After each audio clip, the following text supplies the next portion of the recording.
Capítulo 4. Una vez que todo el pueblo terminó de cruzar el Jordán, el Señor le dijo a Josué: «Ahora elige a 12 hombres, uno de cada tribu. Diles, tomen 12 piedras del medio del Jordán, del mismo lugar donde están parados los sacerdotes. Llévenlas al lugar donde van a acampar esta noche y amontónenlas allí». Entonces Josué convocó a los 12 hombres que había elegido, uno por cada tribu de Israel. Les dijo: «Vayan a la mitad del Jordán frente al arca del Señor su Dios. Cada uno de ustedes debe tomar una piedra y cargarla al hombro. Serán 12 piedras en total, una por cada tribu de Israel. Las usaremos para levantar un monumento conmemorativo. En el futuro, sus hijos les preguntarán: ¿qué significan estas piedras? Y ustedes podrán decirles: nos recuerdan que el río Jordán dejó de fluir cuando el arca del pacto del Señor cruzó por allí. Esas piedras quedarán como un recordatorio en el pueblo de Israel para siempre». Así que los hombres hicieron lo que Josué les había ordenado. Tomaron 12 piedras del medio del río Jordán, una por cada tribu, tal como el Señor le había dicho a Josué. Las llevaron al lugar donde acamparon esa noche y construyeron allí el monumento.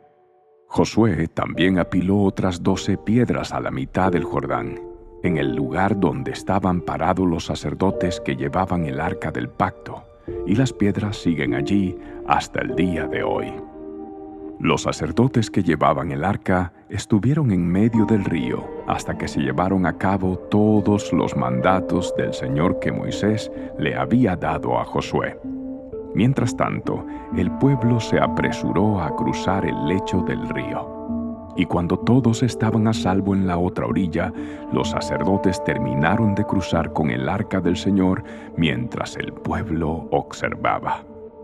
Los guerreros armados de la tribu de Rubén, de la tribu de Gad y de la media tribu de Manasés iban delante de los israelitas al cruzar el Jordán, tal como Moisés había indicado. Esos hombres armados, unos 40,000 en total, estaban listos para la guerra, y el Señor iba con ellos mientras cruzaban hacia la llanura de Jericó. Ese día, el Señor convirtió a Josué en un gran líder a los ojos de todos los israelitas, quienes por el resto de su vida lo respetaron tanto como habían respetado a Moisés. El Señor le había dicho a Josué: «Ordénales a los sacerdotes que lleven el arca del pacto que salgan del lecho del río». Así que Josué dio la orden. En cuanto los sacerdotes que llevaban el arca del pacto del Señor salieron del lecho del río y sus pies pisaron tierra firme, las aguas del Jordán volvieron a fluir y desbordaron el cauce como antes.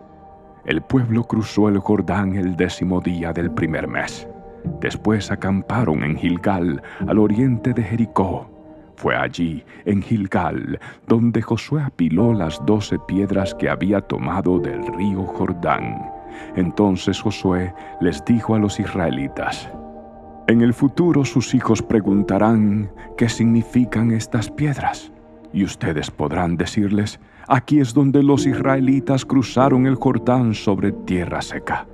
Pues el Señor su Dios secó el río a la vista de ustedes y lo mantuvo seco hasta que todos cruzaran, tal como hizo con el Mar Rojo cuando lo secó hasta que todos terminamos de cruzar.